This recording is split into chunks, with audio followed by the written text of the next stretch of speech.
Une Europe de l'ambition, d'une démocratie vivante. Res je lepo, da se lahko pogovarjava v maternem jeziku v Evropskem parlamentu. There are still some who blame this war not on Putin's lust for power, but on Ukraine's thirst for freedom.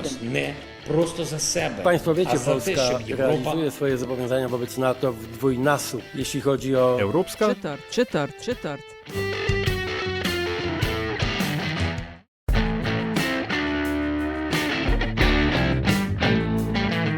Spoštovane in cenjeni, dobrodošli v podkastu Evropska četrt, podkastu o vsem, kar vas bo zanimalo o Evropski uniji, pa niste vedeli, koga vprašati.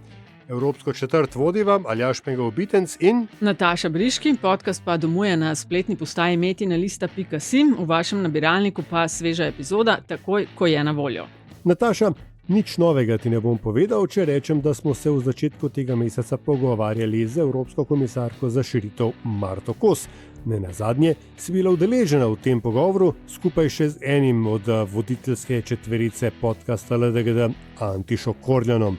Pogovor z Marto Kos je zajemal široko polje tem, ker pa je to epizoda Evropske četrti, podcasta, v katerem boste izvedeli vse o Evropski uniji, pa zdaj veste, koga vprašati, je seveda pravično in se spodobi, da pripraviva neke vrste destilat evropskih tem iz LDGD specialke. In še preden se zares lotimo stvari, povejmo še to, da lahko v veselem decembru še vedno podprete Metino listo in v zameno dobite enega ali več parov nogavic pa brez zamere, da se lahko naročite na zapisnik, torej na naš newsletter, tako da pišete na info@metinalista.si in poveste, da bi radi zapisnik, ali pa seveda, da postanete strica ali teta iz ozadja oziroma član ali članica vlade narodne enotnosti. Podrobnosti so seveda na metinalista.si, a pogovor z Marto Kos pa smo začeli s preprostim in vendar kompleksnim vprašanjem, kaj vse se je spremenilo v letu dni, odkar je postala komisarka za širitev. Kaj so lekcije? Kaj je the good, the bad and the ugly z lepo slovenščino? Najbolj to, da imam najboljšo službo na svetu. Zaradi tega, ker sem komisarka za širitev v času, ko širitev je prioriteta, ko se na tem področju dajo dosegati tudi rezultati in ko je svet okoli nas tako zelo zmešan, da se moramo ves čas prilagajati in iskati out of the box rešitve v času, ko boksa sploh več ni. In se mi zdi, da je to eden največjih izzivov. Poleg tega tudi to, da širitev vidim v bistveno širšem pomenu ravno zaradi tega, ker skozi širitve odgovarjamo tudi na to, kar se okoli nas dogaja. Prvič rečimo, cel kup stvari, ki so prvič. Prvič imamo državo kandidatko, ki je v vojni. Prvič imamo avtokratske režime, ki želijo, da ne samo kandidatkam, ampak tudi Evropski uniji spodleti. Prvič se angažiramo v dezinformacijski ali pa hibridni vojni in prvič je komisarka. Danes je do Evropske unije tudi v državah, ki funkcionirajo kot možne kandidatke, kar nekaj skepse. Zdaj mene zanima, kako vi vidite svojo pozicijo. Ste vi ta vunbaciteljka, da tako rečem, ali ste morda akviziterka Evropske unije, ki hodi okrog in prepričuje ljudi, da je to klub vreden vstopa, zaupanja in, bom rekel, sobivanja? Eden največjih komplimentov, ki sem jih dobila na mojih poteh po, jaz rečem, kar mojih državah kandidatkah, je bil ta, da so mi rekli, da sem komisarka za upanje. Ne za upanje, ampak za upanje, ja. Da bodo lahko postali člani Evropske unije. Je pa velika razlika seveda, ne. Imamo Ukrajino in Moldavijo po eni strani, ki so ravno zaradi vojne v Ukrajini na zelo hitrih obratih glede širitvenega procesa in imamo potem države Zahodnega Balkana, ki jih jaz vidim kot veliko rano, pa lahko o tem spregovorim, veliko rano nesposobnosti Evropske unije v preteklosti, jih vključiti v Evropsko unijo takrat, ko je bil čas primeren in ni bilo še negativnih čustev, zlasti v tem, kar ste zdaj vprašali, zakaj že tako dolgo čakamo. In se mi zdi, da moja prednost, ko sem v državah Zahodnega Balkana, je ta, da me imajo za svojo, velikokrat slišim, vi ste naša Slovenka. Ne nazadnje znate jezik. Ne? Zelo veliko pomaga, recimo v parlamentu v Bosni in Hercegovini sem govorila v bosanščini ali v jugoesperanto in smo se vsi razumeli, to zbližuje. Po drugi strani se pa sama zavedam, da ravno zaradi te nesrečne zgodbe, zakaj govorimo o nesrečni zgodbi? Evropska unija je bila v preteklosti velikokrat sposobna odreagirati na spremembe okoli nas na način, da se je širila. Recimo po koncu diktatur v Španiji, Grčiji in na Portugalskem smo bili sposobni integrirati te 3 države z vidika zagotavljanja miru, blaginje, svobode. Ko je padel Berlinski zid, smo prvič med se vključili države, ki so bile prej komunistične, tudi našo Slovenijo. Ni pa nam uspelo, ko je Jugoslavija razpadla, razen Slovenije in pa Hrvaške leta 2013. Zato govorim o tej rani ali pa o nesposobnosti takrat Evropske unije. In ceno plačujemo danes. Cena je pa zlasti nevarnost tega območja. Si predstavljajte, da bi vse države Zahodnega Balkana že bile članice Evropske unije. Danes bi se o varnosti ali nevarnosti EU-ja pogovarjali bistveno drugače. Imate kdaj občutek, da so stvari na tem, da izmaknejo kontroli?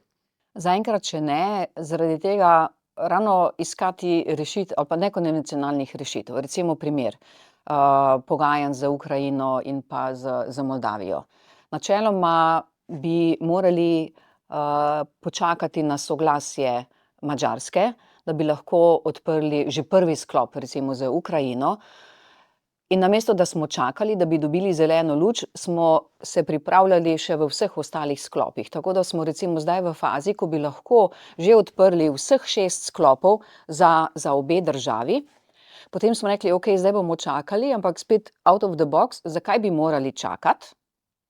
Mi lahko delamo na tehničnem nivoju pogajanja s pogojem vključitve držav članic in to se nam je zdaj zgodilo.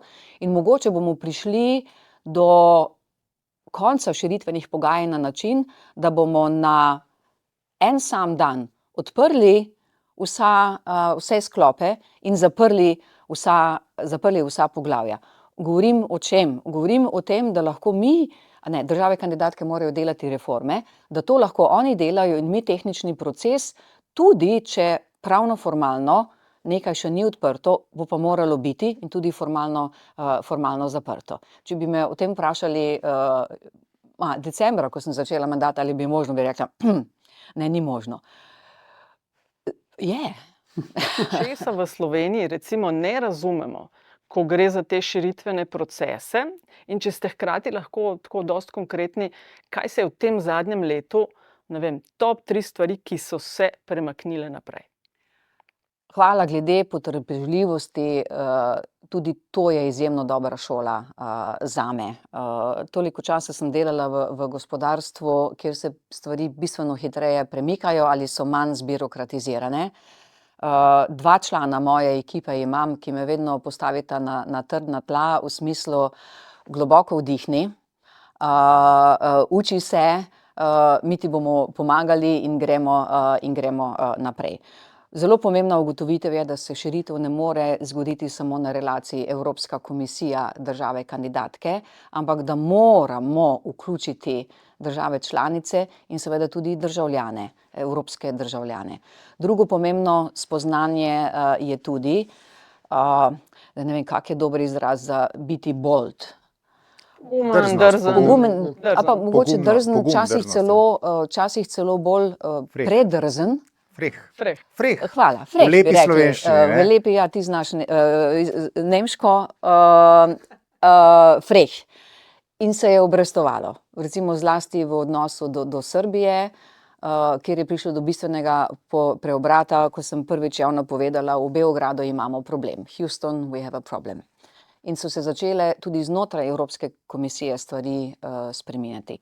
In tretji pogled je, jaz še vedno verjamem, da ravno zaradi teh geopolitičnih sprememb, ki se dogajajo, bomo našli eno rešitev, za katero zdaj še nihče nima pojma, kakšna bo, ampak bo pa prišla. Zdaj pa ne reči, da sem zmešana, ali da ne razumem stvari, ampak govorim iz izkušenj, ko je Evropska unija v preteklosti znala najti rešitve na skoraj da nemogoče probleme. Kako imate zdaj, v enem obdobju je bilo kar precej problematizirano dejstvo, da ste se vi pogovarjali s srbskim predsednikom. Kako imate zdaj Srbijo, ali pa tudi osebno, če poveste z Vučićem, kako imate vzpostavljen odnos? Zagotovo vem, da me ne ljubi. Ampak sej nisem zato tam. Enega najboljših na svetu sem dobila od ene od bivših komisark, ko sem jo vprašala, kaj je pomembnega pri njenem delu bilo, pa bi mi dala nasvet, je rekla, I'm too old to be popular. In se mi je zdel zelo dober nasvet. Večina napadov takrat so prihajali iz Slovenije. Res? Ja.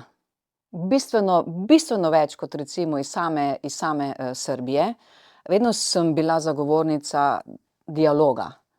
In če je nekdo predsednik države, tiste države, ki je moja država kandidatka, se z njim pogovarjam. Ne gre toliko za to, ali je sestanek ali ni sestanka, gre za vsebino tistega sestanka.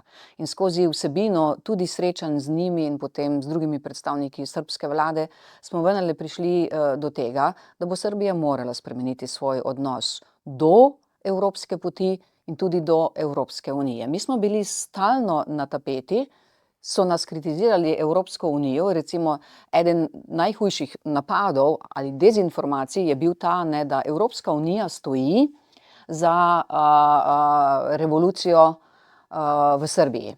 Skratka, da je interes Evropske unije, da Vučić in vlada... Skratka, da ste v ozadju protestov in tako naprej, ki zdaj trajajo že dobro leto. Da so v protestov. Moram priznati, da me je takrat to bolelo, zlasti, da v moji Sloveniji ni bilo razumevanja, da ni Evropska unija tista, ki postavlja srbskega predsednika ali odstavlja, ali postavlja srbsko vlado, ali odstavlja, ampak da je to samo v rokah srbskega naroda. In če oni niso zadovoljni, naj na naslednjih volitvah poskrbijo, da bo drugače. Ampak to ni stvar Evropske unije. Mi se ne širimo zaradi tega, ker delamo uslugo državam kandidatkam in nismo nobena charity organization, ampak smo skupnost, ki temelji na vrednotah, ki temelji na blaginji, ki temelji na miru in ki temelji na svobodi. In ne moremo si privoščiti, da bi vzeli medse eno novo državo, ki bi nas naredila šibkejše, ampak je smisel širitve samo v tem, da bomo močnejši. In prvič, zdaj, ko bomo recimo začeli pripravljati pristopno pogodbo za Črno-goro, to bo na nek način katalizator vseh prihodnjih širitvenih pogodb oziroma pristopnih pogodb. Mislim, da bo ta element bistveno bolj upoštevan. Kako skozi širitev ali pa kako narediti širitev, da bomo lahko obvarovali naše vrednote? Kdo so vaši glavni sogovorniki v komisiji, ko načrtujete naslednje korake? Ob predsednici Evropske komisije, kdo še? Ob predsednici moj generalni direktorat, tam je okoli 1000 ljudi, a ne moj servis, brez katerih ne gre. Načeloma pa vsi generalni direktorati zaradi tega, ker je širitev tako horizontalno urejena. Ko se pogovarjamo o energetskem sistemu, recimo samostojnem energetskem sistemu v Moldaviji ali v Ukrajini, se pogovarjam s komisarjem za energetiko in pa države članice. In recimo to je eno tistih spoznanj, kjer sem se jaz morala največ naučiti ali požreti, da nisem sama najpomembnejša šefica, ampak da so moj šef države članice. Jaz bom nadaljevala. Kaj pa vi rečete skeptikom, ki jih pa ni malo zaradi širitve, zakaj je to dobro? Zakaj je dobro za EU več članic? Ker smo sploh v zadnjih letih bili priča temu štopiranju, ker gre za najpomembnejše odločitve, se sprejemajo z 27 kljukic mora biti. Zakaj bo boljše za EU, če bo teh kljukic treba nabrati še več? Mislim, da so koristi predvsem v tem, da lahko Evropa prvič v zgodovini postane združena Evropa, ne združene Evrope, ampak združena Evropa. Skratka, govorim o združevanju Evrope. Če nam uspe ta širitev, smo praktično zaključili in širitev več ne bo potrebna. Druga stvar, zagotavljanje miru. Pa lahko mi rečete, da sem zelo romantična ali pa zelo oddaljena, ampak verjamem v to, da samo, če bomo skupaj živeli, bomo lahko zagotavljali mir. Tretji razlog je super Evropa. Moj ideal je imeti super power Europe. Koliko je to še projekt širjenja vrednot EU, koliko pa pravzaprav geostrateško postavljanje proti Kitajski, proti vplivu ZDA, proti vplivu Rusije? Ti dve področji vidim zelo tesno povezani in sem vam hvaležna, Nataša, da ste načeli to temo. Namreč, če ne bomo znali odgovoriti na dezinformacije, ne vidim dobre prihodnosti za Evropo. Kot sem na začetku rekla, avtokrati ali pa avtokratski režimi pa njihovi proksi si želijo, da bi Evropa bila šibka ali pa da nas več ne bi bilo. In so pripravljeni za to investirati ogromno denarja, da nam spodrežejo temelje. Na kak način lahko mi preko komunikacij ali kot odgovor na hibridno vojno uveljavljamo svoje vrednote ali svojo demokracijo? Ko govorim o širitvi, se mi zdi pomembna tudi zaradi tega, ker je tesno povezana z branjenjem naše demokracije. Mi smo pred nekaj tedni smo v Evropski komisiji sprejeli Democracy Shield, demokratični ščit. V angleščini se dosti bolj romantično sliši kot v slovenščini. Če bi me 15 let nazaj vprašali, ali Evropska unija potrebuje strategijo, s katero bo definirala, na kakšen način zaščititi našo demokracijo, bi rekla, dajte no. Demokracija je in je trdna. Ni. Zato, ker nas napadajo, ne samo od zunaj, ampak tudi od znotraj. In tu bomo morali zelo, zelo pomembne korake narediti, v povezavi tudi z bolj odpornimi mediji. Recimo, eno od najpomembnejših spoznanj parlamentarnih volitev v Moldaviji konec septembra je, da so svobodni in neodvisni mediji temelj nacionalne varnosti. Jaz pa govorim, da so svobodni in neodvisni mediji temelj Združene Evrope. Ne bomo mogli odreagirati na to, kar se okoli nas dogaja, če se tega ne lotimo bistveno bolj resno in sistematično. Kakšna je tukaj ali pa kakšna naj bo pozicija Evropske unije v relaciji v odnosu do teh, bom uporabil izraz, bulijev, ki so zunaj, ne? Verjetno jih ni treba imenovati, ki najedajo te neke standarde, za katere se Evropska unija zavzema, ne? A je to zdaj neka pozicija, bi rekel, zategnjena, ki se pretežno brani in zagovarja svoj prav, ali bi se morala Evropska unija spustiti v ring, sleči majico, dati rokavice gor in gremo s podobnimi udarci nazaj? Jaz sem fajtarka in mi je všeč ta vaša prispodoba, ampak ne moremo stati v kotu. Mi smo stali v kotu, ko je recimo Združeno kraljestvo se odločilo, da bo šlo iz Evropske unije.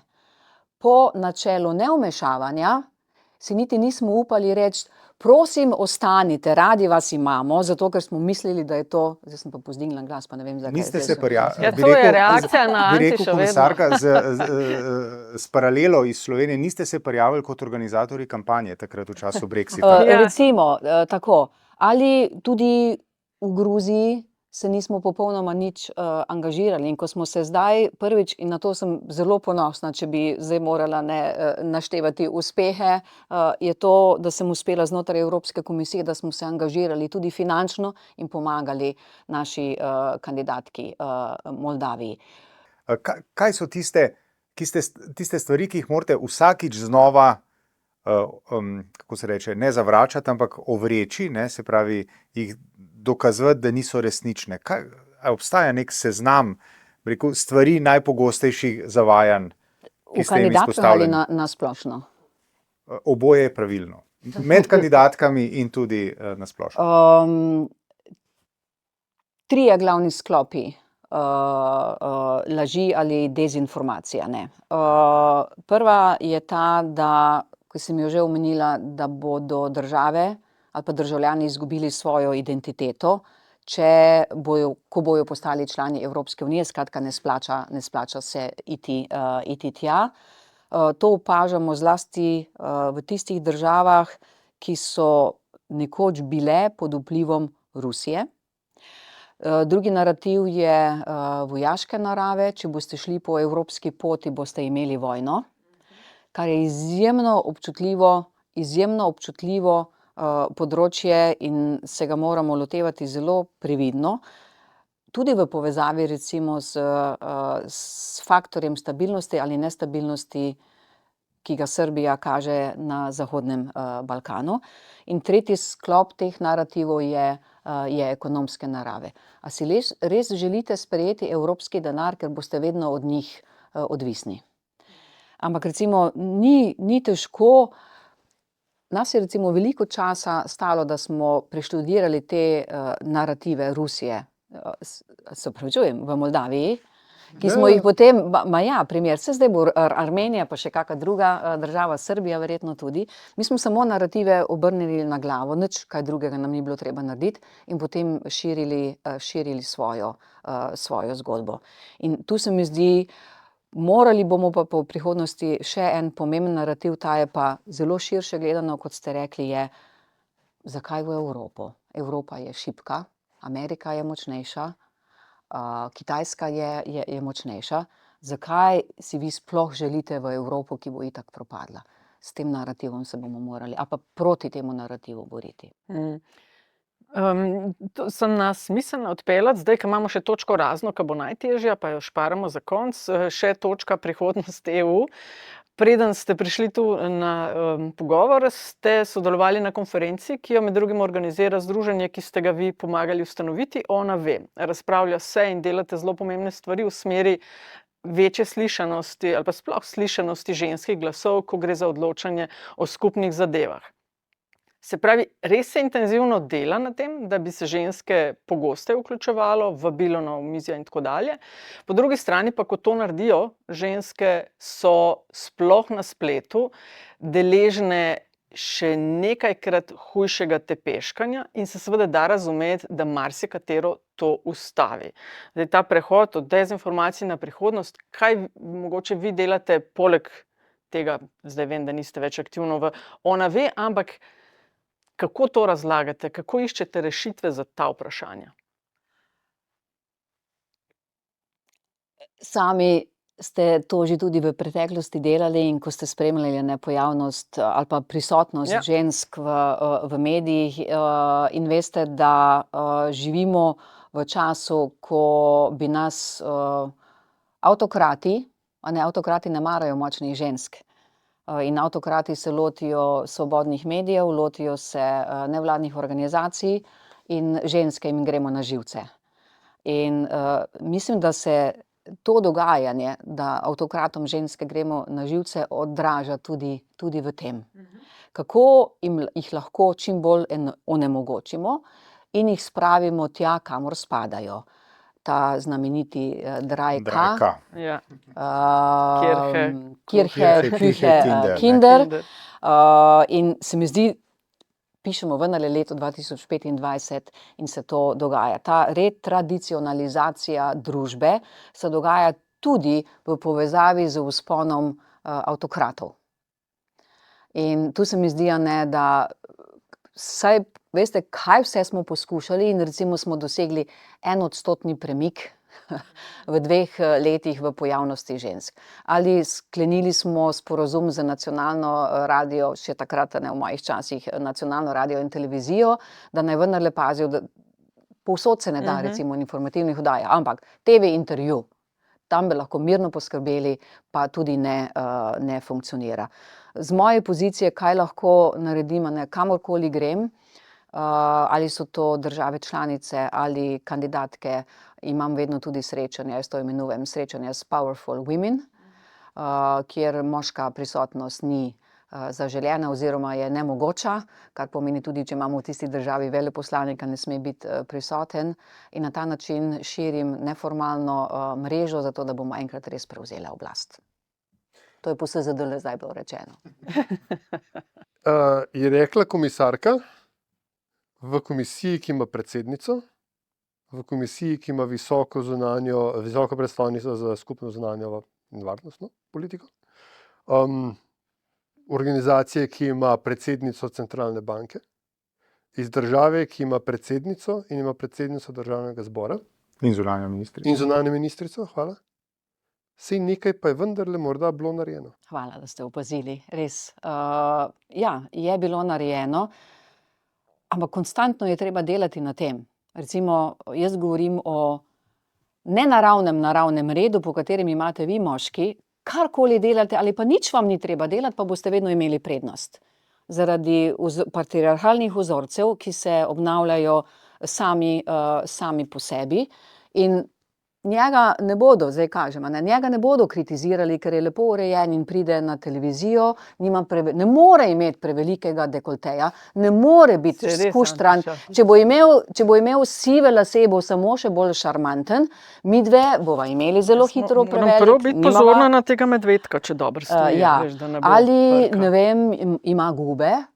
Logično, kako jih ne bi imeli, a ne pri najni starosti. To je eden od pomembnih razlogov, zakaj ženske nočejo v politiko. Ko govorimo o prihodnosti EU, po vašem mnenju, kaj bo najbolj zaznamovalo v prihodnjih letih? Recimo, zdaj proti koncu leta delamo neke inventure in plane za naprej. Kaj vidite, kam bo šlo? Imeli bomo več članic, močnejši bomo. Ne bo enostavno, bo pa lepše, zaradi tega, ker, zdaj sem zelo romantična, zaradi tega, ker bomo morali iti skozi poseben proces usklajevanja znotraj Evropske unije, pa predvsem jaz verjamem, da na dolgi rok avtokrati znotraj Evropske unije ne morejo preživeti. Izven verjetno bodo bistveno lažje, ampak znotraj Evropske unije pa ne morejo. Zmanjkalo jim bo sape, zmanjkalo jim bo hrane in potem bo drugače. To je pa kar optimistična in pogumna izjava, bi si upal trditi. Glede na to, kaj se dogaja tudi v okolici Evropske unije, ki je hrana.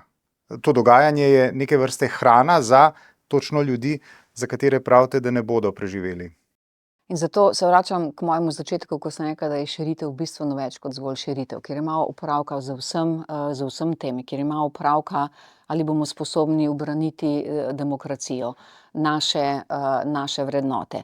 A veste, ko vidimo, da padajo bombe na čolne, ki morda ja ali morda ne prevažajo mamila, in se to dogaja brez kakršnega koli sodnega postopka, in ko si nekdo jemlje pravico, da v imenu samo sebe odloča, kaj je prav in kaj narobe. Ta svet lahko samo gre v pogubo.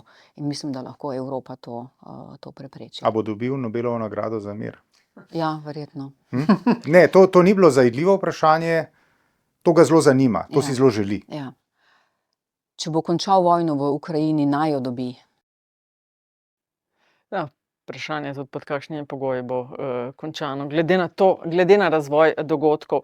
Zdaj moram izvesti neimenovanega slovenskega novinarja in vprašati, kako se razumete s predsednico? Našo. Predsednico komisije ali slovenske? Ja. Ampak ne, v bistvu moje osnovno vprašanje je, kakšen je vaš odnos z Ursulo von der Leyen, ker v končni fazi, ne glede na to, da sta načeloma na istem timu, prihajate iz različnih evropskih strankarskih družin.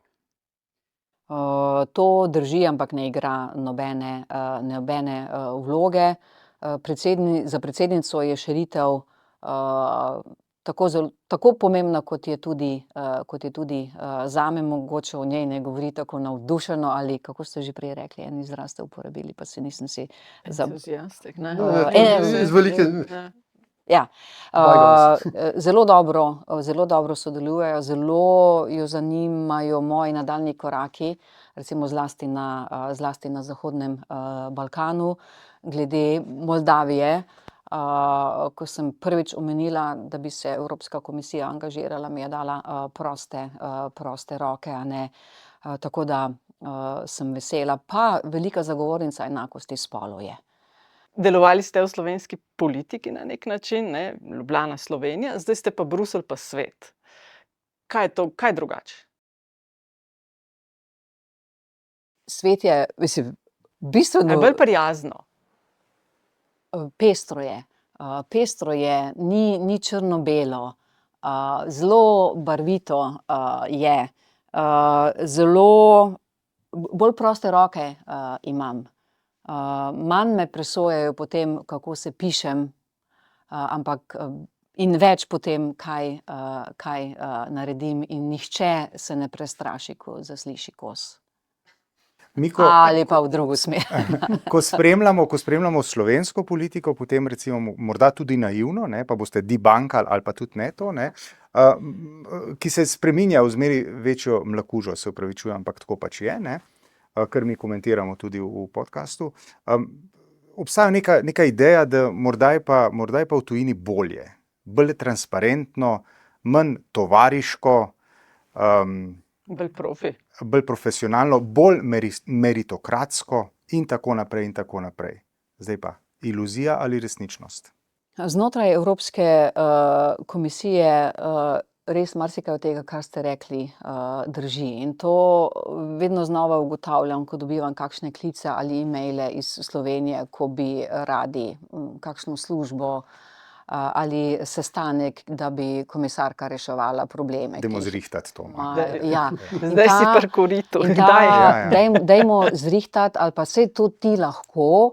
To se mi zdi, da je v Sloveniji še vedno tako zelo razširjeno, in v Bruslju res ne pride v poštev, ampak vmes sem jaz živela še v Švici, ki je tudi pomembno, ne. Čeprav zdaj, odkar so bili pri Trumpu, ne, tudi moje mnenje v Švici relativiziram, tudi, ampak ja, Slovenija v tem smislu je majhna in težko se je izogniti temu, da ti nekdo pač ne bi rekel, a to ali unega poznaš ali naredi to, a ne. In eden težjih korakov, da sem postala komisarka, je bilo prav, a ne, moje poročilo o možnosti konfliktnih interesov, ki gre skozi posebno komisijo Evropskega parlamenta, kjer praktično moraš razgaliti vse o sebi, pa o partnerju, tudi v smislu premoženja, vpliva, pozicij. Ampak to se mi zdi tam, da je nekaj najbolj samoumevnega. In kljub tem varovalkam in gostemu situ se zgodi Mogherini. Ja. Nima opravka, a veste, korupcija ni samo, če komu daš denar ali ga sprejmeš, korupcija tudi, da nekomu nekaj daš v zameno za to, da bo nekaj zate rekel ali naredil, ne. In to bi bila tema za en poseben podcast, a ne. Boj proti korupciji je rdeča nit procesa vključevanja kandidatk v Evropsko unijo. Imamo Ukrajino, imamo Albanijo, imamo Črnogoro, imamo Srbijo, pa imamo tudi seveda evropske države. Meni se zdi, a ne, da je včasih tako zelo enostavno bi bilo, če bi se vsi ljudje držali pravil. Ali pa saj niti ne rabimo pravil. Saj veste, vseh teh pravil ne bi potrebovali, če bi vsi bili pošteni. In včasih se mi zdi, da smo bili v prejšnjem sistemu bolj pošteni. Ali pa da smo bolj vedeli, kaj je prav in kaj je narobe. Korupcija za vse, ne. Jaz bi mogoče samo za konec, da zaključimo na rahlo intelektualistični noti. No, da te slišim. A Slovenija, slovenska politika, narod, razume Evropsko unijo tako, kot jo danes razumete vi? A jo razume kot tako, za kar je bila ustanovljena, ali je v bistvu zgolj samo klub vez in poznanstev in kako ta zdaj razume? Res eno posebno vprašanje na enem posebnem nivoju. Mislim, da so razlike v dojemanju Evropske unije, ne samo v smislu zvez in poznanstev, ampak tudi, kaj Evropska unija je. Naprimer, ugotavljamo, da je občutek, kaj je varno ali nevarno danes, v Sloveniji popolnoma drugačen kot pa v marsikateri drugi državi. Recimo, 80% Slovencev pričakuje od Evropske unije, da skrbi za varnost evropskih državljanov.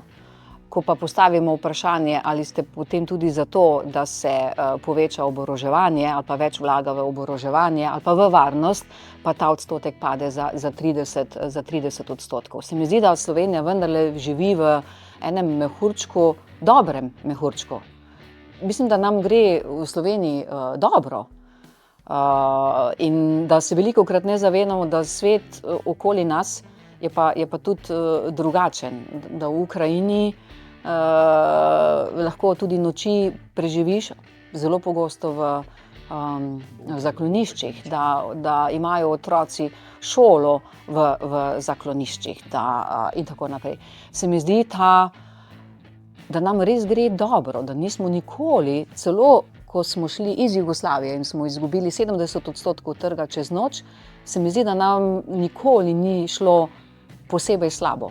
To je bila torej Evropska četrt. Hvala za vašo pozornost. Predlogi, mnenja, zelo dobrodošli. Hvala tudi za pohvale in kritike, ki jih delite z nama, in res hvala za investicije, ki jih namenjate razvoju in produkciji naših vsebin. Avtor glasbene podlage je Peli iz podcasta Opravičujemo se za vse nevšečnosti. Če vam je vsebina všeč, bo pomagalo, da nas najde še kdo, če naj jo ocenite pri vašem izbranem podcast ponudniku. Še vedno se lahko naročite na zapisnik ali podprete Metino listo, morda celo dobite štumfe v zameno, sicer pa hvala za vašo družbo in se slišimo spet v novem letu, ki naj bo čim bolj veselo, srečno, zdravo in mirno.